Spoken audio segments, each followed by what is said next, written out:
Welcome to the microKAST. Welcome to the microKAST.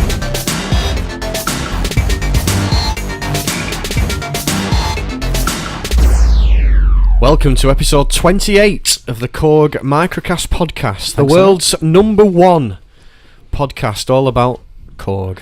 We're here again. We are. So I'll just change it up a little bit then. So we've got loads to talk about today. We've got news. We've got a new gadget teaser. We've got Luke's been to Japan. Yes. And he's been to, and he's got this will come later on in the show. We've got a hot scoop for you. Apparently. Ooh. I don't know what it is yet, but we'll find out soon enough. So yeah, let's get straight in. Let's dive into the news. Unless there's anything you want to talk about before the news. Anything? I think news is a good thing to start with. Yeah, okay. There you go. What a pro.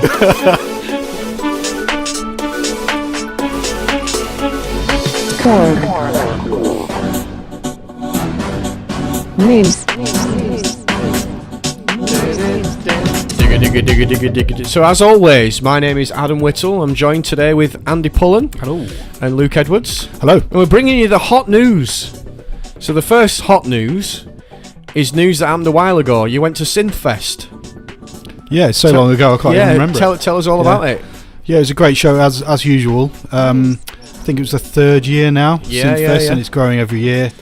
Loads of people there. I mean, it was just rammed the whole time. We were downstairs. We had our own room, and we had all the gear out there, all the analog gear and the Kronos and all the synths. And met some interesting people. I saw Gaz from Sonic State again. Did a little video with him. Cool. And yeah, it was just any fans? Any microKAST fans? Yeah, a couple of Neil Wharton was there. Legend. Yeah, and a few other people popped in to say hi. So it was nice. Yeah, it was a good show. Excellent. So that was the microKAST. Now we're also on my little listeroo that you've sent me, Luke. I've got. First of all, we also did a hangout in Leeds. We hung out. We did, and that was very close actually to the. Yeah, it was the 9th of October. Yeah, so it was like the next week. So it was good for those people up north because they got two great synths. We need it. Yeah, it was. Double bubble. And that was great as well. Yeah, we had the, again, one of our hangouts, all the stuff set up and very well attended. People were loving the gear. And it was me and Ian Bradshaw and Salo. Excellent. Well. So we've got another hangout. We're going to hang out yet again. Yeah. On Monday the 19th. I'm presuming that's November. Yes, it is. Yeah. Excellent. And that one's in Peckham. There we go. Back in Andy country. This one apparently sold out within 2 hours. Wowzers. So they're proving very popular, these hangouts. So yeah, that's looking forward to that. What do you know the name of the venue? Not off the top I think if you Google or search for KORG Hangout Peckham, you'll find it. Yeah, it's sold out anyway. So yeah, soz. But they may have added more spaces. Yes, yeah. So one other hot bit of news is a scoop that we brought you last month. We're going to be appearing at the For the Love of Sci-Fi event. We've got a name now. Apparently, we're going to be called. Given it. We've been called the Synth Lords. Yeah. So there you go. Us three. We're going to be at the synth event. At the sci-fi event on the 1st and 2nd of December. So that's a weekend, isn't it? It is. Yeah. However, on the Friday night, we're at a concert. My mind still blows every time I think about it. So basically, on this bill, right, get this for a concert. You've got the two guys from Stranger Things with their band. Yeah. You've got us three. Right, which is weird in itself. Feels like you want to go. No, but then at the end, then it's Ray Parker Jr. Singing the Ghostbusters theme with Blues Harvest. Not gonna lie, it's pretty. I don't know how we've managed to get on that bill, but we're on. We're deep in preparation at the moment for that, so that's exciting. Anything else news-wise? You've been to Japan, is that news? Is that a different section, or are we going to slam this into this section? Slam it in, yeah.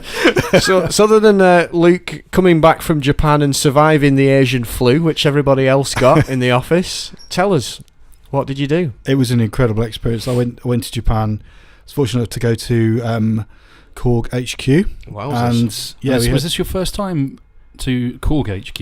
It was, yeah. Before, haven't you? Yeah, I've done Japan before, but yeah, this is the first time with KORG, so incredible. just amazing to see where all the magic happens, really. And to be involved at that level, have product meetings and discuss new strategies and kind of roadmaps for products going forward. The scoop today is we're going to tell you what the next 2 years worth of products are. We're going to tie Luke down. Get your notepads out. There you go. It might be a while. Sounds amazing. But I did get a nice little interview. Now we've not heard this yet. I'm excited. This is good. So at your request, I managed to pin down John McCubbery and got a few minutes with him. And we had a little chat. So shall I play that for you so you can have a listen? Yeah. Here we go. Scoop. microKAST scoop. So, it was great having you here this week. What's it been like? It's been awesome. I mean, I just still can't believe I'm actually here at the mothership of KORG. Well, I don't know about mothership, but it is just a stable building in the middle of Tokyo, or near the middle of Tokyo. But now you can see how much space is put aside for engineering, and design, and that there's stuff here that will never get to market, but it's a great opportunity for engineers to work on technologies that we might use in the future. What did you think? Absolutely. I mean, I've been spending some time with the voicing guys, and it's just been mind-blowing to see how it all works here and how the products are made from the ground up. Well, actually, it's good that we've had your involvement in voicing. In fact, as you know, we try and get voicing done for all of our products in different parts of the world. So I think KORG's got a pretty good reputation for the presets, combis and programs. So very much so, yeah. Yeah, and you bring a particular set of skills and a particular ear for existing products and of course for upcoming products. Talking of which, what did you think of the new products? Well, I've been privileged enough to see the upcoming products for NAMM, and I'm just so excited. I just wish I could just say now what they are, but unfortunately I can't. So NAMM, for those who don't know, is the National Association of Music Merchants show.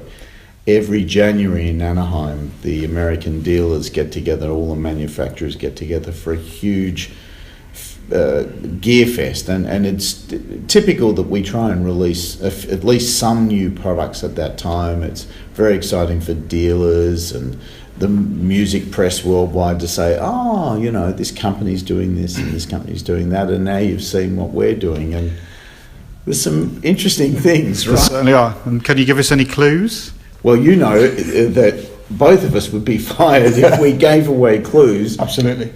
Having said that, there is, and I guess I can take this risk because I'm vice president. So, a Volca. Really? Right? Well, there's this one product. There is a new Volca, and I'll ask you a question. Do you think now? I've told people there's going to be a new Volca. Do you think anyone could guess what it is? I honestly don't think anyone's going to see this one coming at all. No. And it's analog. Yeah, right? It's analog. Yeah. So there's a new analog Volca. I'm really confident that no one, and everyone's going to look and say, "Oh, of course, I can't wait to get my hands on it." Sure, right? Don't you think? 100%. Yeah. Did you find yourself messing around with it? Yeah. So, and for me too, it just set off a whole lot of musical ideas. But I am so confident that no one will guess what it is, that only the first person. But if anyone can write into microKAST and guess what the new Volca is, this new analog Volca that's coming next year, I personally will buy one for them. I won't charge it to the company. It won't be a giveaway. I personally will buy it to give it to them because only the first. But I think that's a safe bet. Well, there you go. Heard it here first. John's going to buy a Volca out of his own money for anyone who guesses what the new product could be. All right, now I've made this outrageous claim, and I can imagine Adam and Andy killing themselves at this point. But you can't tell them because No. you've signed the non-disclosure agreement. Absolutely. And of course I have, but they haven't, so we can't tell them. So they can guess as well. So if they guess it, do they get the prize? Okay, well, no, because the audience might think it's rigged. No, seriously, yeah. And they shouldn't guess, and they better not guess. But But no, I don't think anyone will, because it's one of those things that it's a classic. We've got these great. You've met some of the engineers now, Sure. you know, Yeah. and they're cool guys. Yeah, they're really right? cool guys. Yeah. And it's the fact that they sit around just saying, "Wouldn't this be a great idea?" And that's why. And we're both laughing at each other. That's one of the great things about podcasts is you don't see facial expressions, but we're both saying, "Oh yeah, this is going to make people say, I have to have that. I don't have anything like that. That's exactly what I want. I never thought of it, and now I see it. It's so obvious." So there you are, deal, right? Yes. And we're going to have you back at KORG Japan next year, I hope, for more voicing and product development work. But anyway, Luke, thanks very much for visiting us at KORG in Japan. Thanks very much. Right. So there you Okay. So first of all, Luke's got a very special set of skills. Very particular set. Yeah. So Liam Neeson over here. So an analog Volk. So have they to guess the name then? Is that or just guess what it does? No, guess the name. Guess the name. Well, and what it is, obviously. But Right. So send in your answers to microkast@korg.co.uk. He's not the guy that I thought he was, Luke. Like, No. I had no idea that was coming. Did you not? Did you not? No. Oh. I mean, that's poker. I'm not well, you playing did ask me to get an exclusive. No, that's so- great. That's He you've managed to excelled. convince John to say that he would personally buy it. So you got him to do it. I'm All sure I he will wouldn't do say it, is but- give me the document and I will sign it. That's all I will say. But I anyway. say there's two of us and one of him. Let's I reckon- let's get the I info. reckon we do that. We'll go for a break. And So that's amazing. Luke can't join us for the rest of the podcast. He's No, recovering. but no. So that's that's a great, love a little Wow. bit of a scoop for the microKAST. Send us rocketing up the charts, even more than they have done in the last week. We've no idea why.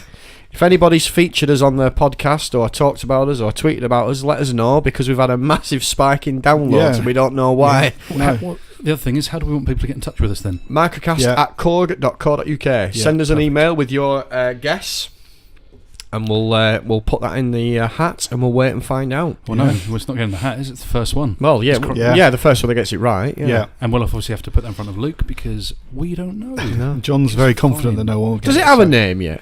Yeah. Oh, right, okay. Yeah. Who did you meet when you were out there then? Which engineer was it? Did you? I met just all that of two? them. What I yeah. want to know, right, what I picked up there is, like, John said, there's some guys here that they show loads of stuff and they test out technologies for products that will never come out. I'd love to see Yeah. the stuff that never comes out. Do you know what yeah. I'm imagining that room to be? Like the one in James Bond where he's looking Yeah. at the gadgets and Yeah. the jetpacks and God knows what else. See, I see it as like a mad inventor, right, with massive hair. Yeah, Doc And Brown they've got from goggles Future. on. Yeah. They've got a black face because they've had a puff of smoke at some point. I don't know why. They always seem to have that. And they're surrounded by like bits of products. Yeah. And they say, like, shove it all together, and they say, right, this is the new KORG Okie 2000 or whatever it is. This is this. And everyone goes, no, we'll keep that technology for another day. And that product then never sees the light. I'd love to see what that is. That's probably quite close to the truth, to be honest. Yeah. That's amazing. And they've got like bodies strung up, but with chaos pads behind them with the lights going. And let's get this. And I'm there. It's happening now. It's, Future. Wow. So that's amazing. Yeah, it was an incredible experience. But more You- importantly, I did discover Sega Land as well. Yes, I Sega saw Land, that. Yeah. So that was pretty cool because I was playing a game, Yakuza. video game, Yakuza, which is a Yakuza copy, Zero, which is an amazing Japanese game on the PS4, and it's set in the 80s, and these arcades you can go in and play all the classic video games like Outrun and Hang On, and much to my surprise, I got to Tokyo and they actually have these arcades still. There we So, go. Amazing. Awesome. Yeah. Very jealous. One day, Andy. Yeah. Yeah. Yeah, it'd be great if you One could get day. out there one day. So, like, Andy, Yeah. we've been to Nam. Yeah. Luke's been to Italy and Japan, and I've been to Ireland and Bolton. and Bolton. Yeah. So one You day. went to rainy Nam that year, didn't you? Didn't think about Yeah, that. all right. Raining It Nam. rained when I went to Nam. So You know when it never rains the invite whole me to time? Nam because it'll rain. But we'll Listen up. see. We'll see. So yeah, that sounds amazing, and Yeah. So I yeah, look forward to get seeing what guessing. these. I love looking at the people's guesses online. Anyway, Yeah. like that Volker accordion always tickles me. Volker Polka. Volker Polka. That was it. I suppose this is gonna- Volker bagpipe. Volker, And, Volker Polka. Yeah. Well, assumably this is a global thing now then, because if no one has mentioned this before, this is probably going to get. Yeah. I'm just saying the competition is. It's Yeah, gonna be, well, we've got a global audience. we have absolutely. Yeah. Wow. Okay. So How yeah. exciting. Yeah. So there you So, go. yeah. Get on it and send us an email. So yeah. So what else? You came also while you were there. They introduced the new gadget. Oh my god. Yeah. So my head fell off when I saw this. So I didn't actually see that when I was there. That happened since I got back. And so what do we know? What's the word all on I've the seen street? is a picture Yeah, I've seen of that. a gadget that looks like the Mega Drive. Yeah. Which looks amazing, and loads of Japanese letters next Yeah. to it, which I have no idea what they mean. So all I know is that I'm very excited. So whenever we've got this happens. a Sega Mega Drive gadget coming. Yeah. That's all you need. I mean, there was a segue that we missed there, which is a real shame after you saying you discovered Sega Land. But even so, Yeah, that is It's really just, awesome. it's game over. They don't need to hang up their binoculars and their lab coats. They don't need to invent anything else. Got the Sega Volca, not Sega Volca. I wish it was a Sega Volca. That'd be Oh, amazing. you've guessed it now. Yeah, but it's not analog though, is it? No. Damn. That would be my I've got dream. loads of ideas, but That would be my it's, dream. we can't go there, can we? No. Anyway, we'll see. Look forward to that. It's going to be great. So yeah, so do we know when that Sega gadget is coming out? No, No, I because you don't. can't read Japanese. No, exactly. So yeah, so But we'll wait and I see. don't think it's too long away. Hopefully, there was another gadget with it as well. But to be honest, I In the took break, no notice of that. I'm gonna do a bit of Google Japanese translation and see if we can see if we can find out. We can find Bit of out. detective work. So there we go. So shall we go and have a brew? Let's have a brew. And brew. we'll be back shortly. Yes. See you in a bit. Goodbye. You're listening to the microKAST podcast. Can we get an example? No, but on your dashboard on your car, Yeah. if you mine where there's the big play button. There's a 1 underneath it, and Right. if you press it, it then plays the podcast at double speed.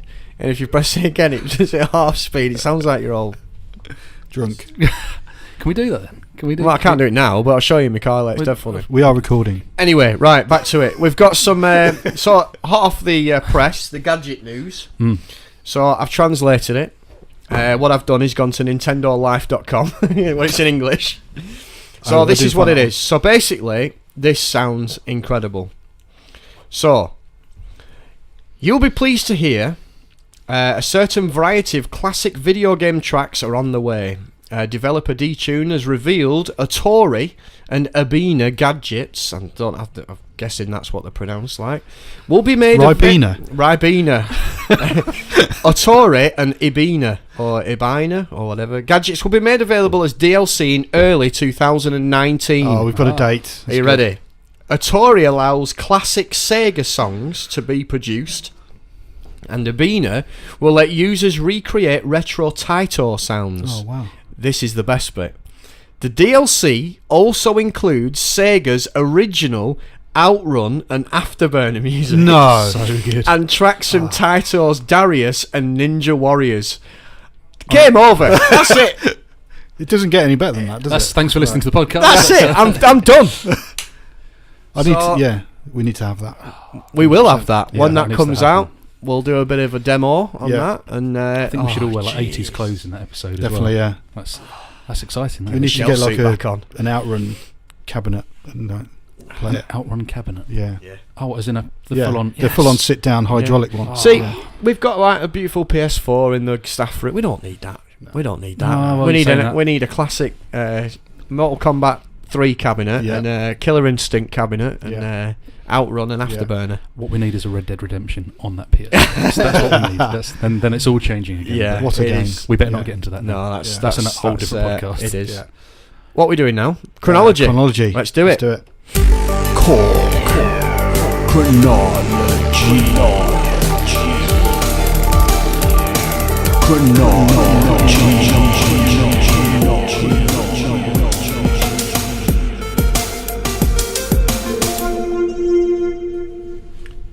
Okay.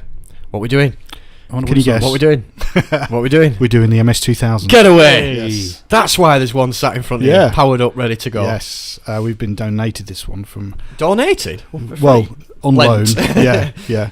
By Dean Clark. Hashtag DC. DC. Yes. Good man. So thank you for that. The coffee stains are coming off, so don't panic. Yes.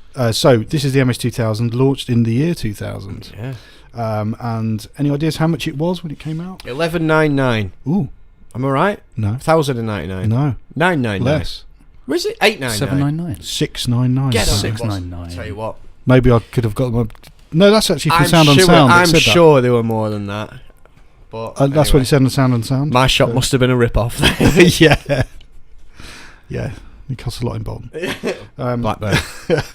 Okay, so it's a milestone for KORG because it kind of signalled a bit of a change of direction. So up until then, obviously through the 80s and the 90s, the kind of traditional analog style instruments were fading away because you had instruments like, you know, the Triton and the Trinity and the Z1 and the Prophecy, all digital sounding and also not many hands-on controls. But this signalled a kind of change in directions, as I said, because it went back to a traditional knob per function style interface and also a vintage appearance.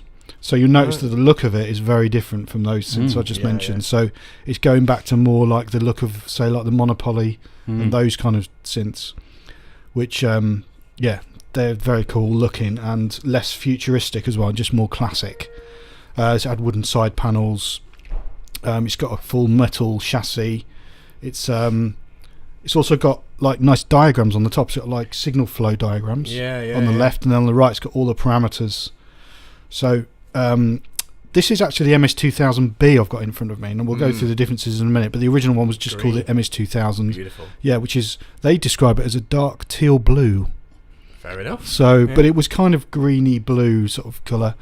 And it really continued on the MS legacy, obviously, which was laid by the MS-10, MS-20, MS-50, VC-10, all those kind of analog products. But this one was obviously offering analog modelled sounds as opposed to analog, but still a hands-on approach.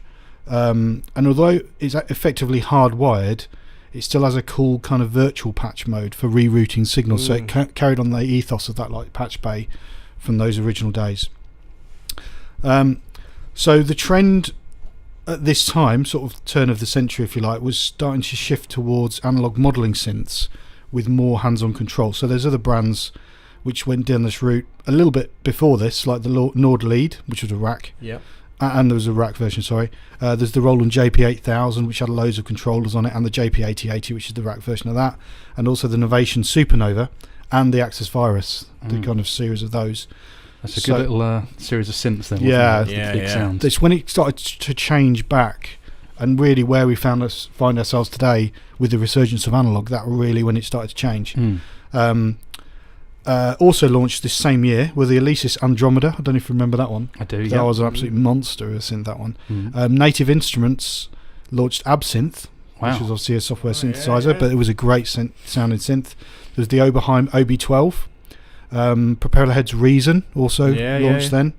And then Roland had the MC307, which is like a kind of groove box, and they also had the XV 50, 80 and 3080, which were great modules, kind of following in the footsteps of the 1080 and 2080. And also they had an interesting product called the VP9000. I don't know if you remember that. It was a rack.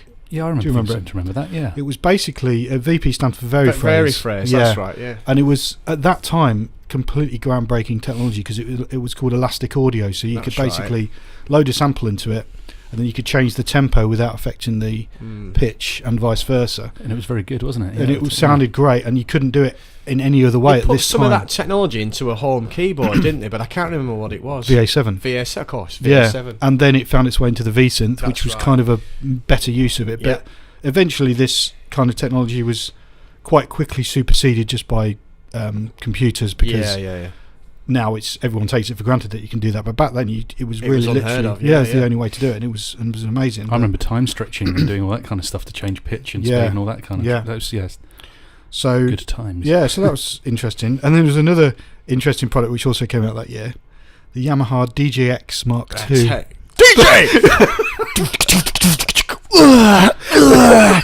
Everybody used to. I remember selling them that was amazing. in the bucket loads to schools, and I can just imagine it. 15, 14, 13-year-old lads with the ties wrapped round their heads in music on them going DJ, pressing the DJ button. Think how many people have stopped music. That's what he did. They'd been sick. But there was also and then they did the box as well. the Mark II B with the CD on it that you scratched so on what, it. I don't even remember seeing one of those. I saw the I used keyboard. to sell loads of them. 99 quid, we got them on a deal. Tell you what, they were great. Well, they worth every penny. But they were, Mark and Lord did it on Radio 1. They did the original DGX, and then they did the DGX 2, which was black. And happy days. Yeah. We used to sell loads. But what of a them. strange product. We've never seen anything since really like that, have we? But yeah. But anyway. saying that, at the time, in that kind of period, you'd got products like EG 101, EG 101, Electribes, Chaos Pad. Yeah. You got everyone was after DJ decks, Technics 1210s, massive renaissance. Yeah. The new mic mixer with the Chaos Pad in it. Yeah. There was that massive boom for that kind of easy access to doing trancey, dancey, techno-y music. Yeah. And it was so easy to do it in them days because it was so cheap. Yeah. It's even cheaper now, but then it was just unheard of. Yeah. So yeah, interesting. Good time. It's taking you back. I did tell you what. He's in the zone. Yeah. So anyway, back to the MS-2000.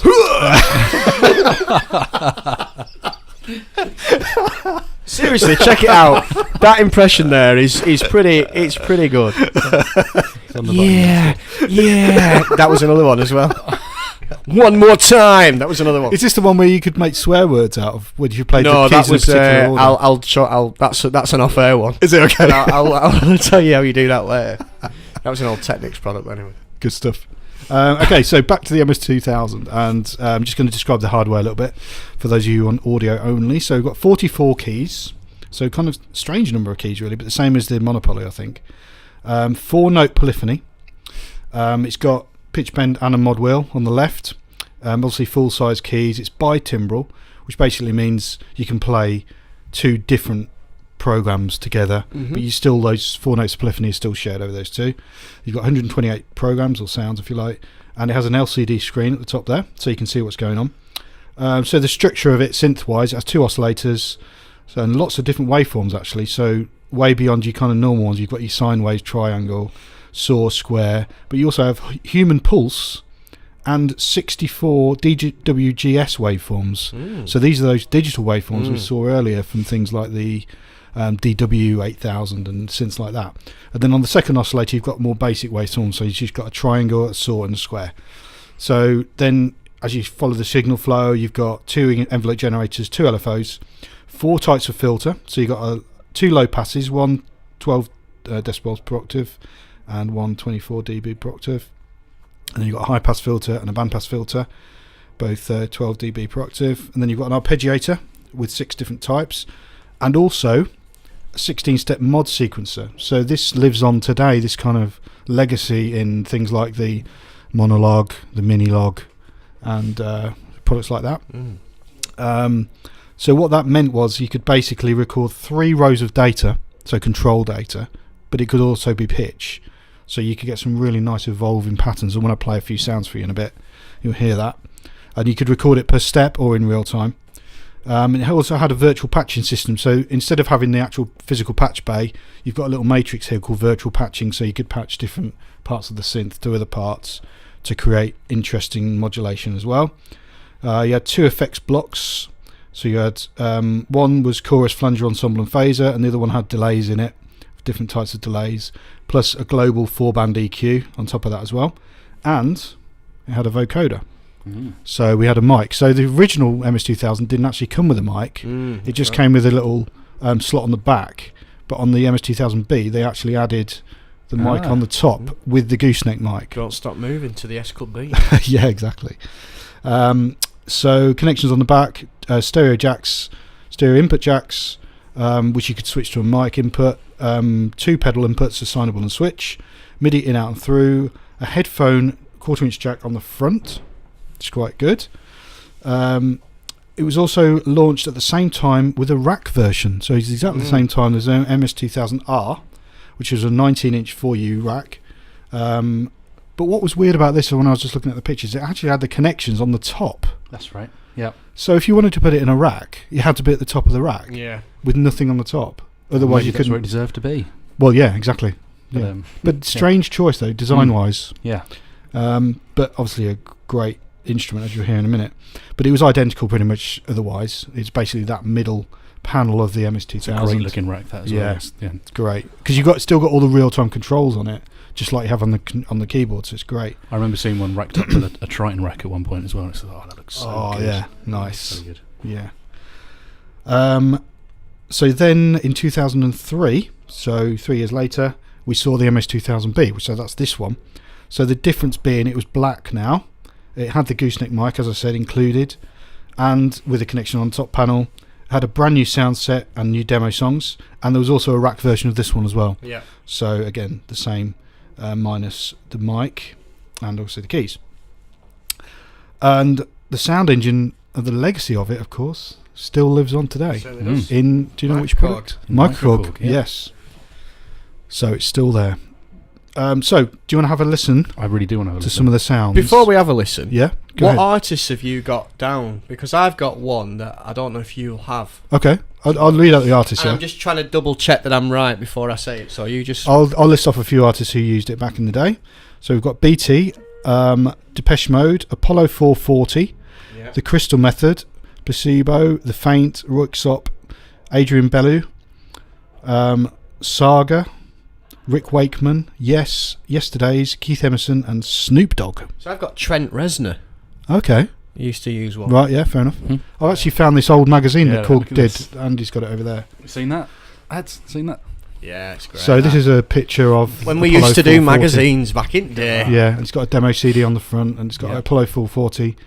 Chemical An Brothers in- on there as well. Yeah, and an interview inside just saying how amazing the MS-2000 is. So I thought that was quite nice. And this is in Little immaculate thing. condition as well, isn't it? Yeah, I'm it is quite nervous amazing. to touch. They used to be free. Yeah. You used to get every dealer used to get a box full Yeah, of they them, were and great. they used to give them out. And Great stuff. magazines.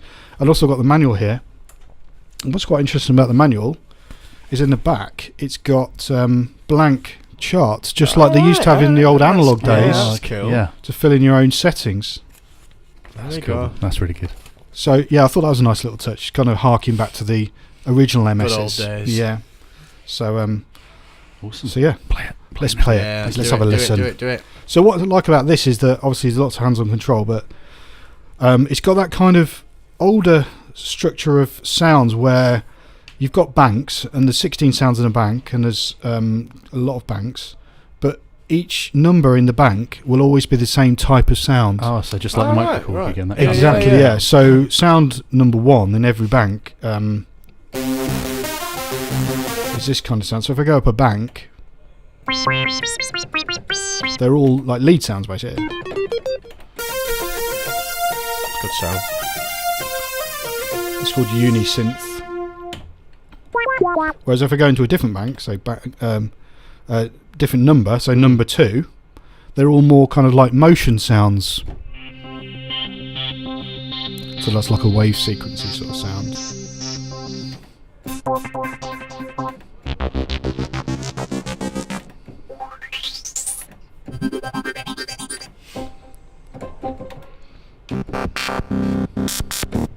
And some of them are really of the time, but some of them really stand up well today.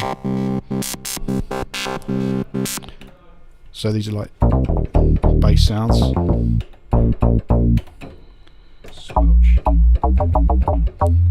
But where it really comes into its own, I think, the MS-2000 is when you use the mod sequencer, because what it does is sometimes it'll just play a sequence of notes, Yeah. but sometimes it'll, a little bit like Karma does, it'll add loads of effects and stuff like that. So if I turn on the mod sequence now with this sound,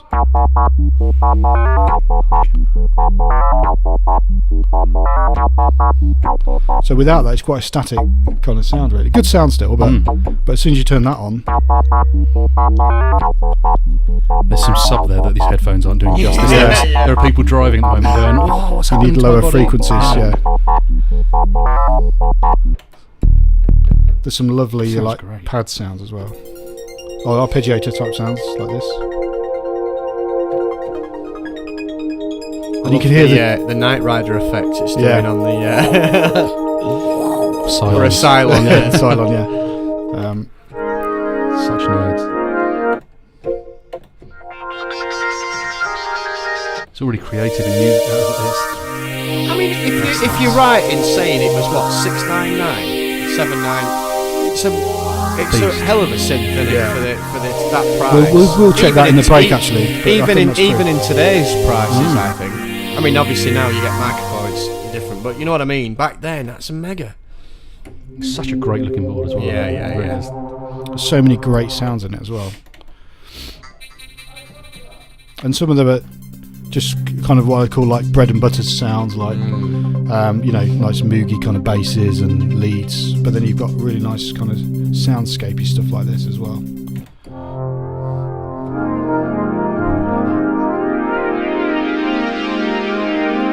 It's just really musical. It's the whole thing. It's great. I was going to do a voiceover then. Well, go on then. No, I'm not going to do it now. But it's very like. The DJX coming back. No. Yeah. Yeah. So you're putting it in and it's advert. The KORG MS-2000B. One of them. One keyboard. Many pads. Analog modeling synthesis at its very best from KORG, as always. Take your sounds to the new millennium. So yeah, it's a cracking synth, and I It's could awesome. spend hours getting lost in that. But yeah. We really do need to use these to do some tracks. No, while we've Yes. got them, we're in quite a privileged position to have Yeah. some of the stuff in. It's like, Absolutely. Thanks for that, Luke. So, That's right. So that was the year 2000. year 2000. Ooh, Now, we've done this mm. before, but I know you've gone to the trouble of getting a jingle. I've actually got the right one So this time. it's we worth you might as well playing. play it then. Might as well play The it. rare, actual, accurate jingle. Well Yeah. done. The year 2000. So, we have covered the year 2000 before. It was the year of the Millennium Bug. Yeah. And It was, all yeah. that travesty. So Yeah, so no, you we can don't really go need back to- to an earlier podcast with that one. So yeah, nothing else really. Big Brother, that's just finished Yeah. as well, isn't it? That's, It has just been announced, just yeah. been Oh, announced. Yeah. what a disaster. People have to go out and look up for a while. Just favourite programme of all time as well, isn't it? Exactly. I'm not going to lie, it's a bit rubbish now, but the first series It was amazing when was it came out. incredible. Yeah. Mm. Yeah. Yeah. Because it was But- so unique and Like different from Prison everything Break, else. really. But they were Different stuff. normal people. It was just like Yeah. normal Yeah. people plucked off the street and then just It was more of a social experiment. Yeah, but now at it's that like, stage, wasn't it? who can we get because they'll fall out with that person because Yeah. that person likes this and that person doesn't like this, so they'll clash, and Yeah. it's just not the same. bit now. more They fill manufactured. the house with people that if I was in there, I'd just start looking for sharp objects very quickly, I think. And then you're on camera anyway, you can't get away with Yeah, it. No. so good year. Year 2000, Pulp, Yes. Silverchair, what a band they were. Wow. Anyway, Wonderful, so that's that. So anyway, game show time. Is it game time? It is. Oh, okay. I hope you've been swatting up because this week it's Mastermind. Yes. Strap in. Strap in. Get ready Get ready. for the TV game show Time Machines.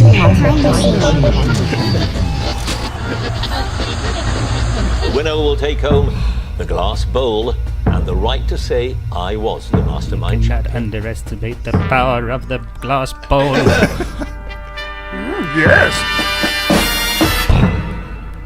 I mean, this Scary Terrifying. music. is Yeah. horrendous, isn't it? It's like, If you weren't nervous enough before. it's kind of like if you were walking onto gallows to be hung, it wouldn't be that weird to hear this, would it? With a bit of news in the background while you're doing it. Yeah. It's pretty epic though, isn't it? Yeah, Who it's- wrote this theme tune? I don't know I'm actually. gonna have a look while this is playing. Yeah. But hurry up, it's going to finish. Good reverb. Oh, there's more. That little string. Eerie string line. So it was written by Neil Richardson. Ah. Neil Grant Richardson. Sorry, is this on the test? He is Or- best known for Approaching Menace, the Mastermind theme tune. That's its name. Approaching Menace. That's Yeah. such a good name. And the Riviera Affair. So there we go. Not so good. I didn't know it had a name. Approaching Menace. That's just such Yeah. a good name. That's great. I mean, It sums it sums up. it up perfectly, Yeah. doesn't it? Yeah. Approaching Menace. He did the. Let's see if he did anything else. Theme tune. Did you do something else really happy as well? Homage to Did the he do the 4 o'clock minute Smurfs sequence thing? of Yeah. an ice thing. Ocean's 13. Oh, he's doing some let's have a look. high-profile The stuff. song was also used as part of an homage to the 4 o'clock movie and the opening logo sequence of 2007 heist film Ocean's 13. I think it's just the same theme. Right. So yeah. He also orchestrated and conducted some of Richard Rodney Bennett's film music, such as the 1994 film Four Weddings and a Funeral and Enchanted April. He's also an arranger for numerous television productions, including Agatha Christie's Poirot and The Charmer. So there we go. You can't get much bigger than Mastermind, though. No, everybody knows. Everyone of a certain age knows that theme. If there's not a chance there's a twist that this is actually the board game of Mastermind with the 5 little... I remember that. I think I'd have a better chance of winning it. It was, yeah. I love that game. So, That's great. let's go and get set up. Yeah. And let's do the quiz. Okay, here goes.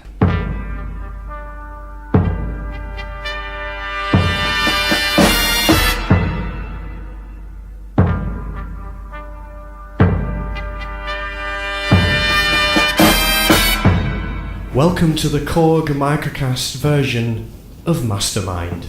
Could we have our first contestant, please? Andy Pullen. Andy Pullen. What's your occupation? I'm the area sales manager for KORG UK in the southern half of the UK. And what's your age? Hang on, 36. And your specialised subject is the KORG Triton? That's correct. Okay. And we begin. How many insert effects did the original Triton have? 5. What year was the original Triton released? 1999. Correct. What colour was the original Triton? Silver. Correct. What was the name of the valve in the Triton Extreme? 12AU7 Russian bullet. Correct. What was the size of the wave ROM in the original KORG Triton? 64. No, it was 32 megabytes. How many keys were on the Triton rack? None. Correct. Which keyboard did the Triton supersede? The Trinity. Correct. Arguably, part of the Triton family, what does the Karma stand for? K's algorithmic... pass. How many sizes of the Triton LE was there? 3. Correct. What was John Carpenter's go-to Triton patch during the writer's block? Ribbon warfare. Correct. I've started, so I'll finish. How many programs were there on the Triton? 512. Correct. Congratulations, Andy. Your final score is 10 points. Congratulations, Andy Pullen.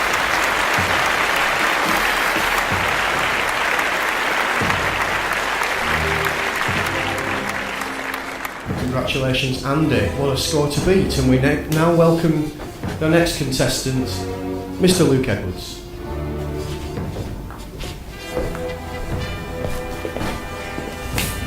Luke Edwards, what's your occupation, please? I'm product specialist for KORG. And your age? 42. Okay, your specialised subject is the KORG Kronos. Okay. And we begin. What year was the Kronos introduced? 2011. Correct. How many insert effects does the Kronos have? 12. Correct. How many engines? 9. Correct. What's the polyphony of the CX3 engine? Pass. What year did the Kronos 2 get announced? 2014. Correct. How big is the hard drive on the Kronos?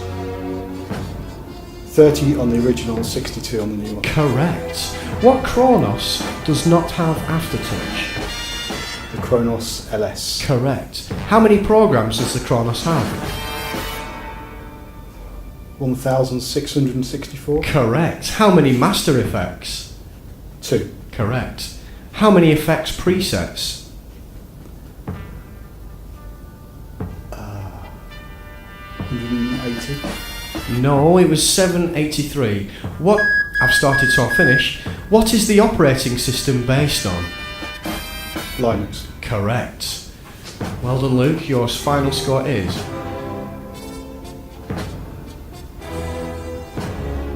9 points. Congratulations, Luke Edwards. And of course, today's winner and takes the lead in the series to 2 points to 1. It's Andy Pullen as we go into the bullseye round for the Christmas special.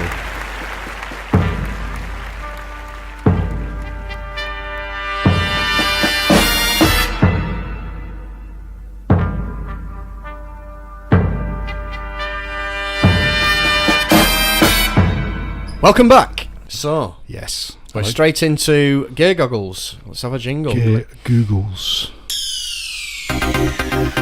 Gear goggles. Gear goggles. Gear goggles. Gear goggles. Fire away. Go for it, Luke. Okay, so the first one is Ron Avant. He's playing the grand stage. I've got Peter Daly on the Kronos. Interesting hashtag studio session today at Metropolis Studios. I've got KORG USA have tweeted a guy who's playing in a symphonic celebration of Prince. Marvin Holly. He's got a Kronos there, I think, amongst other things, and King KORG. This one I've got DJ Kilmore on a mini log. Cool. This is a really cool one. It's Levente, I think his name is, and he's spotted these amazing KORGs, the PS 3100, 3200, and 3300, all in a row, and just imagine what the they Holy sound like. Trinity. And look at that KORG logo on the side of it. Wicked, in the wood. innit? It's so cool. Yeah. Next one. Next one, I've got Greg Fox, Resistance Rock on a Kronos. On a cool stand, which leaning forward type stand. That's cool. Always love that. Nice.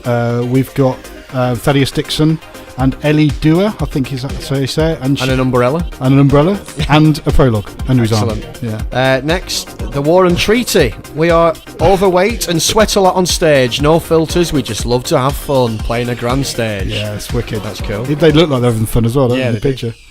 Yeah, and Peter Gabriel's studio with a Kronos in it. He's a long-time user as a Kronos. Then we've got Dom, Nothing But Thieves. Is that a video? Yeah, you know him, don't you, Andy? Do indeed. Yes.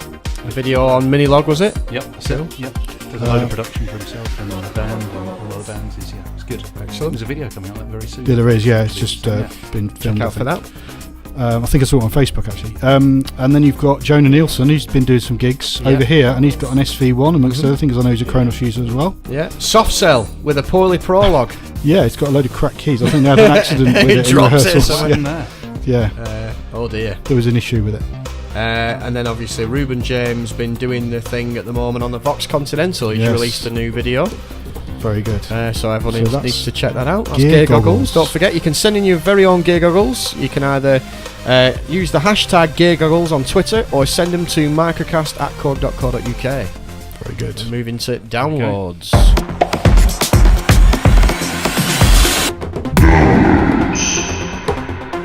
What have we got, Andy?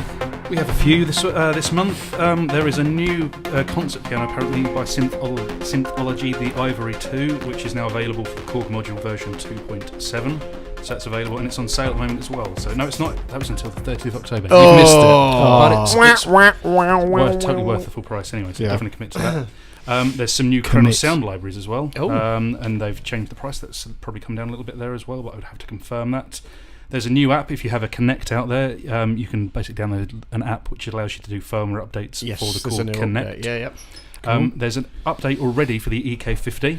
Awesome. So that's good to go. And the last thing is there is a new tuner app, the KORG Cortosia, which I can't say I've heard of, but it's a new. There's a new version of that available. Yeah, I was going to say, because that's been out for a while, which is a great app actually. I've not seen that. Because it trains you not only in rhythm but also in pitch and I have tone. Seen that. Yes. So if you were like a brass player or something, for instance, it'll coach you into getting a better sound. When did we see really this? Good. We saw this. It's been around a while now. Ages ago, didn't we? It was in a sales meeting. I think it was because it's playing technique. That's right. Yes. It's not just It's very clever. It's version 1.6.2, and that is now available for download. Excellent. So there we go. Great. Don't forget, on sometime this month, the new Osimo will be out, version 1.3. It will. Yeah.